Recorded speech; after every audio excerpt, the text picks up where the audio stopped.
हाँ, good afternoon Hemant जी। तो आपको क्या था कि 15 सितंबर तक वॉलेटिलिटी है, उसके बाद एक साइड ही है, और वो अब चाहे वो बैंक्स चले या फार्मा चले या आईटी चले, हमें तो निफ्टी से संबंध है और 11,700 पे इस एक्सपायरी को कराएंगे अगले हफ्ते से हफ्ता। आपके मुंह में सर घी शक्कर और जो भी आपको मिठाई पसंद हो वो सर, आपकी फेवरेट वाली बताइए सर। आपकी सितंबर की 11,700 पे होगी।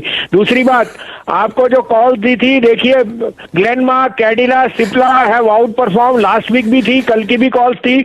Motherson Sumi, TCS, Wipro, IGL, list काफी है, डीएलएफ लंबी लिस्ट है, और वो सब स्टॉक्स आउट परफॉर्म कर रहे हैं।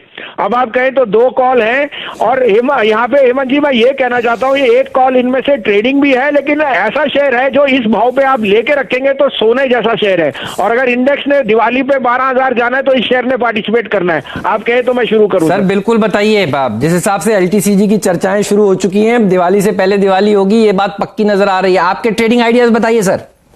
तो पहला बाय है सर फेडरल बैंक, 54 रुपए का भाव है, 52.75 का स्टॉप लॉस रखिए, 65 का टारगेट। अब इसमें ट्रेडिंग के लिए आपको 60 रुपए जरूर दिख जाएगा, लेकिन डिलीवरी के लिए 65 का टारगेट। और दूसरा सर मेरा मनपसंद है इस भाव पे, this stock is underperformed, LNT 910 का भाव है, ऑन 908-9 है कैश में, 912 है फ्यूचर में, 891 का स्टॉप लॉस रखिए। ट्रेडर के लिए 950 और इन्वेस्टर के लिए दिवाली वाले दिन 1050।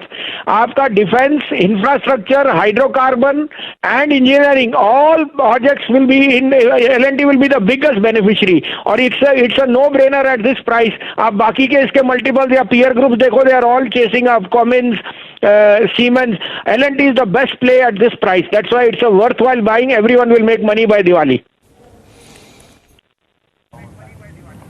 चलिए, दिवाली तक काफी पैसा बनेगा इन स्टॉक्स पर। और देखिए भसीन साहब ने कहा है इनको थोड़ा सा आप डे ट्रेडिंग प्रोस्पेक्टिव से, कल के स्विंग प्रोस्पेक्टिव से भी और पोजिशनल प्रोस्पेक्टिव से भी रखिए अपने पोर्टफोलियो में। तो federal bank specially banking space में उन्होंने जिक्र किया, और एलएनटी का अगर आप देखिए, एलएनटी में एक बड़ा अच्छा मूव आया था, उसके बाद वो फिजल आउट हुआ, फिर उसमें दमखम आता हुआ एलएनटी में। तो एलएनटी पर रखिए नजर, और फेडरल बैंक पे टारगेट एलएनटी पे इनका करीब 1000 रुपए का है। यतिन के पास अभी और भी बहुत सारी इंफॉर्मेशन है। पर यतिन, डीलिंग रूम्स में कैश मार्केट के स्टॉक में कहां चर्चा हो रही है, ये बताइए, क्या तेजी बनी है कैश मार्केट के स्टॉक्स में पिछले 2-3 दिनों में? बिल्कुल हेमंत, और मिड कैप, स्मॉल कैप, चाहे वो सेबी का सर्कुलर अमल में आए ना आए, लेकिन रैली तो जरूर हमको देखने को मिल रही है। बहुत अच्छा ही मोमेंटम है। दीपक फर्टिलाइजर हेमंत, वहां ध्यान देना चाहिए, क्योंकि ये आज से जो है आखिरी बार ट्रेड कर रहा है कम राइट बेसिस पे। कल ये एक्स राइट्स हो जाएगा, और अगर आप देखें तो राइट्स इशू जो है 133 रुपए पे फिक्स हुआ है दीपक फर्टिलाइजर का, और 3 शेयर्स आपको राइट्स इशू के मिलेंगे हर 20 शेयर पे, यानी लगभग 30 शेयर अगर आपको राइट्स इशू के चाहिए तो आपको 200 शेयर खरीदने होंगे।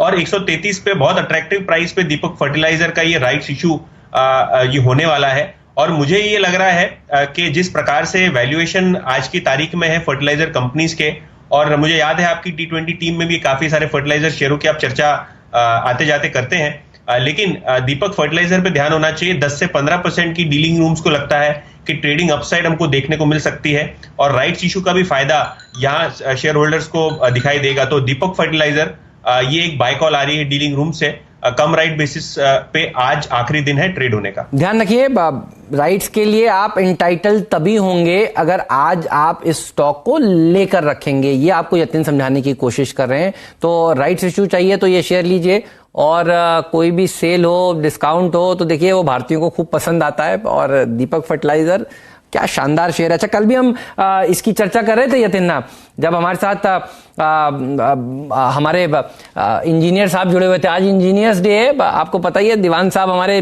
जो मैकेनिकल इंजीनियर हैं वो कल हमारे साथ थे, हमारे बाजार के भी विद्वान हैं। देखिए, उनसे भी हम यही कह रहे थे कि राइट्स में पार्टिसिपेट करना है ना, तो कह रहे थे जोर से करना है। भसीन साहब से भी हम लोग सुबह यही चर्चा कर रहे थे कल। तो ये वो स्टॉक है जिस पर नजर होनी चाहिए। राइट्स लेना है तो शेयर पहले लेना पड़ेगा, तब आप राइट्स के लिए इंटाइटल्ड हो जाएंगे। और इसीलिए देखिए इसमें आज कैश मार्केट में बाइंग नजर आ रही है, तो मोस्टली डिलीवरी बेस्ड बाइंग ये आपको नजर आएगी, ये यतिन आपको बताते हुए। अच्छा, इससे पहले कि अब हम बीटीसी डेट्स पे आए, आशीष से बात करते हैं कल के कुछ बड़े इवेंट्स जिस पर बाजार की नजर रहेगी, कुछ खास नंबर्स हालांकि अगर आप देखें नतीजों का सीजन जो है वो खत्म हो चुका है, लेकिन आशीष कल के सबसे बड़े फैक्टर्स जिस पर बाजार की नजर होगी। बिल्कुल सही कहा, रिजल्ट्स खत्म, अब इक्का दुक्का आएंगे तो आएंगे। कल ऐसा कोई नंबर लाइंड अप नहीं है जिसको मेंशन करूं। कल से नए मार्जिन पेनल्टी सिस्टम जो है वो इफेक्टिव हो जाएगा। तो नया मैकेनिज्म प्लेज और रीप्लेज का तो 1 सितंबर से इफेक्टिव हो गया था, पर सेबी ने आपको याद होगा 15 तारीख तक पेनल्टी जो थी वो वेव ऑफ करी थी। अब इस नए फ्रेमवर्क के अंतर्गत स्टॉक ब्रोकर्स को मार्जिन अपफ्रंट इन्वेस्टर से कलेक्ट करना होगा परचेज और सेल ऑफ शेयर्स को लेकर, और अगर फेल होते हैं उसमें तो पेनल्टी लगेगी इन पे कल से। अच्छा, आरबीआई गवर्नर शक्तिकांता दास साहब कल 11 बजे फिक्की के मेंबर्स को एड्रेस करने वाले हैं।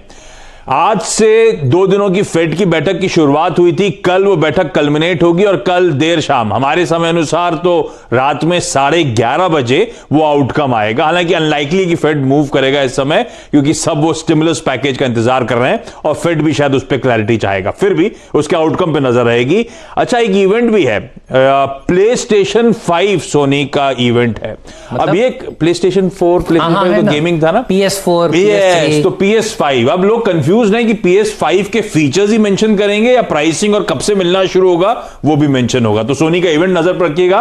और एक इमेज स्क्रीन पर आएगी आपके, कल वर्ल्ड ओजोन डे भी यूनाइटेड नेशन सेलिब्रेट करता है। इंटरनेशनल डे है जो हमारी अर्थ की ओजोन लेयर है उसके प्रिवेंशन को लेकर, उसकी जागरूकता बढ़ाने के लिए वो डे सेलिब्रेट होता है। आजकल आप वीडियोस को देखने के लिए आप जरूर से सब्सक्राइब कर ले हमारे YouTube चैनल को। फ्रेंड्स, मिलते हैं अगले वीडियो के अंदर, जब तक के लिए गुड बाय।